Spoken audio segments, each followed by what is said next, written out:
Putri Permatasari. Nama saya Kofifa Indah Mulyani. Nama saya Agung Sampurna.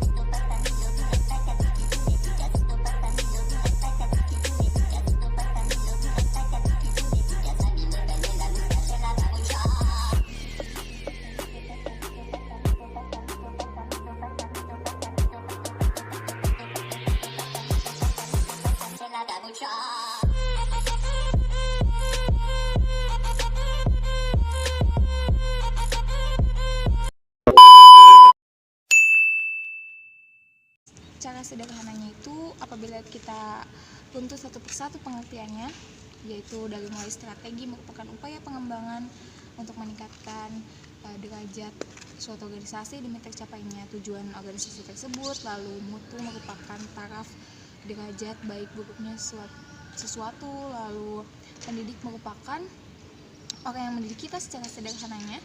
Lalu tenaga kependidikan adalah pihak yang ikut serta atau terlibat dalam suatu lembaga pendidikan walaupun tidak secara langsung terlibat dalam pengajaran.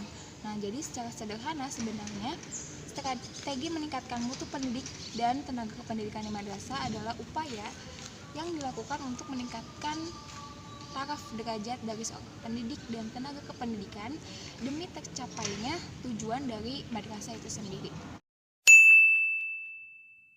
Tujuan dari strategi meningkatkan mutu pendidik dan tenaga kependidikan di madrasah ini sendiri yakni dalam rangka untuk mengembangkan sumber daya manusia dan pengembangan watak bangsa. Karena sebenarnya peningkatan mutu pendidikan adalah sasaran pembangunan dari pendidikan nasional dan pendidikan madrasah.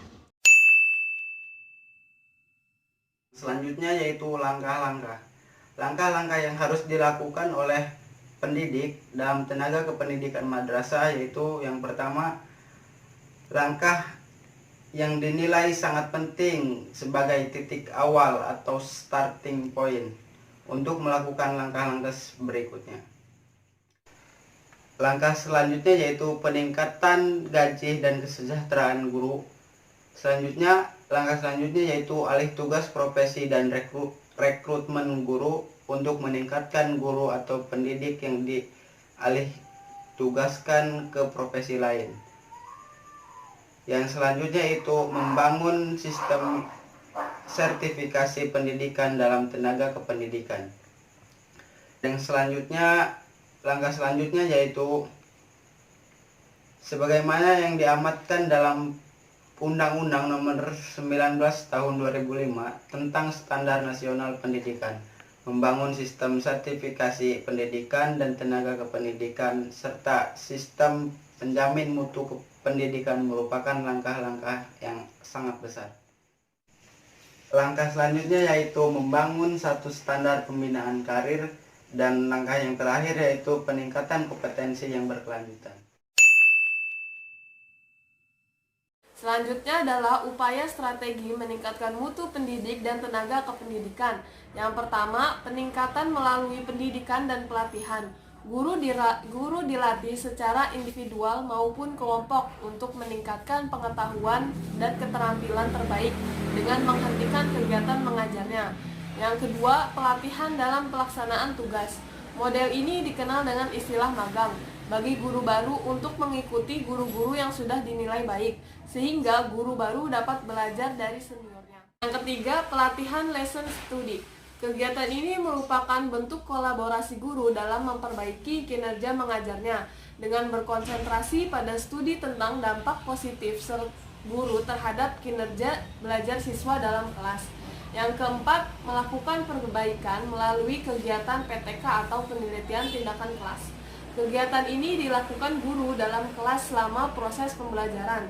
PTK dapat dilakukan sendiri dalam pelaksanaan tugas, melakukan penilaian proses maupun hasil untuk mendapatkan data mengenai prestasi maupun kendala yang siswa hadapi serta menentukan solusi perbaikan. Selanjutnya adalah ruang lingkup strategi meningkatkan mutu pendidik dan tenaga kependidikan. Yang pertama, pemerintah, yang kedua, kepala sekolah, yang ketiga, guru, yang keempat, murid, dan yang terakhir adalah staf madrasah.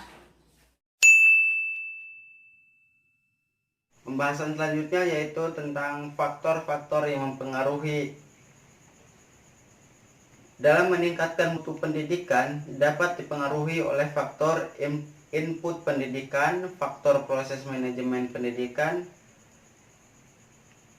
Faktor input pendidikan adalah segala sesuatu yang harus tersedia karena dibutuhkan untuk berlangsungnya proses. Input pendidikan ini terdiri dari seluruh sumber daya sekolah yang ada.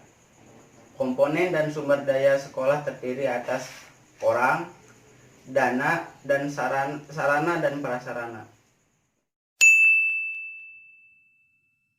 Nah, contoh masalah dari peningkatan mutu pendidik dan tenaga kependidikan di madrasah sendiri yaitu masih adanya oknum-oknum pendidik dan tenaga kependidikan yang memiliki kedisiplinan yang rendah, sering datang terlambat dan tidak mematuhi peraturan.